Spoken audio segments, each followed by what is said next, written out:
Dans le début des années 60, une guerre de qui a les plus grosses couilles se dessinait. Ça prend bien des Américains et des Italiens pour faire ça. Regarde qui parle. Dans le début des années 60, Ford a de graves problèmes financiers. Alors, le Big Boss, Henry Ford, deuxième du nom, lance une campagne de fouettage aux employés. Il leur demande de trouver une solution parce que lui avait aucune idée quoi faire. Disons que lui n'était pas vraiment là pour ses compétences et sa créativité. Une chose que Henry savait faire, c'est de s'entourer de personnes compétentes pour l'éclairer par après. Iacocca est arrivé avec une idée, un autre. Faut croire qu'il était tout seul à travailler chez Ford. Relancer le département pour la compétition automobile. Et quoi de mieux que prendre un shortcut et faire l'acquisition du dominant mondial qui est Ferrari. Mais la rencontre avec Enzo Ferrari et lui tourne en sauce gazpacho sans tomate. Ouais, puis ça fait quoi, ça? Des poivrons, des cocombes puis des oignons. Pas de tomates. Insulté comme pas un, Henry et sa gang sont en par l'arrogance de Ferrari et la vente se fait avec Fiat. L'Italie venait de déclarer la guerre à l'Amérique, selon Ford. Carroll Shelby est alors approché, vainqueur en 1959 des 24 heures du Mans. C'est le seul Américain qui ait dominé cette course. Son mandat, construire la voiture qui va traîner Ferrari dans la boue, à l'aide d'un budget illimité. Tu sais, Ford est sur le bord de la faillite, mais eux autres ils ont un budget illimité pour faire une course en Europe. Only in the US. Le développement de la mythique GT40 MK2 était lancé.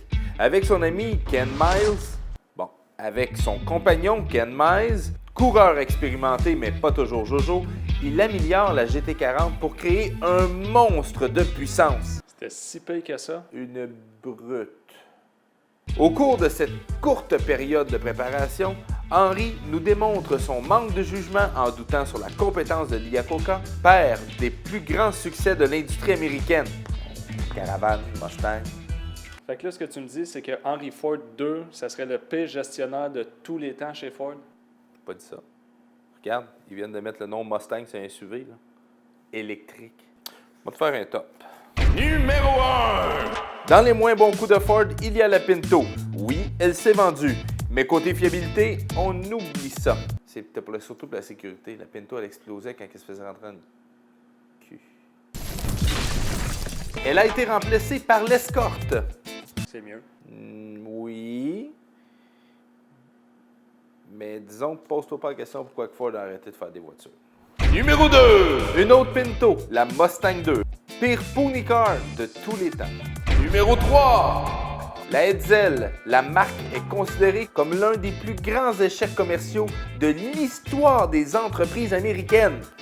Des entreprises américaines, pas juste sur l'automobile. Numéro 4! Elle reste un concept, mais Ford a déjà eu l'idée de mettre un moteur nucléaire dans une voiture en 1958. La Nucléon aurait théoriquement pu faire 8000 km sur une seule capsule radioactive. Seule bonne chose sortie de ce modèle, elle aurait inspiré Bob Gale pour la DeLorean. Disons que le taux de cancer en Amérique du Nord aurait augmenté en flèche en dedans de 2 ans. L'orgueil du mélomane, Ford 2, aurait apporté une chose indéniable. Mais attends, là, t'as pas de top 5. Ouais, mais là, on parle pas de GM, là, on parle de Ford. Là. On devrait faire un top 5 sur le film, non? Ouais, je t'en fais un express. La GT40, montée par Shelby et Mize, gagne pendant 4 ans de suite. La GT40 est la seule voiture américaine à remporter le Mans. Contrairement au film, Enzo Ferrari n'était pas à la course du Mans en 1966.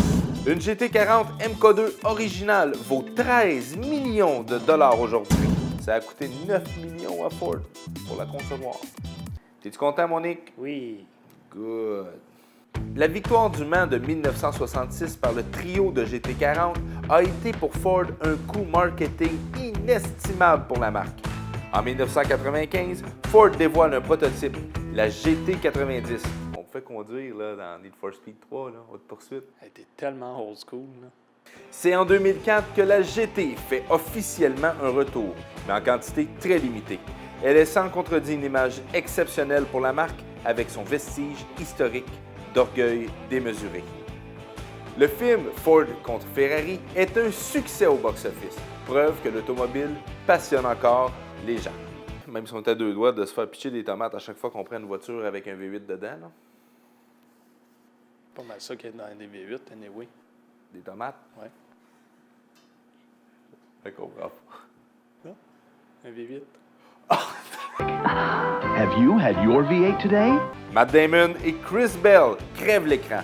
Matt a cité la raison numéro 1 qu'il a voulu jouer dans le film était pour partager la vedette avec Chris Bell. Ouais, ça a l'air qu'il aime ça jouer avec des Batman. C'est vrai. Il a déjà joué avec Ben Affleck puis George Clooney.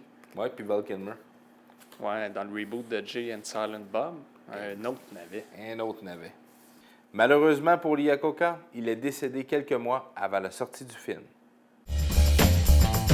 Cette capsule est une présentation du Barbu des Bois. Si Batman avait une barbe, c'est le produit qu'il utiliserait.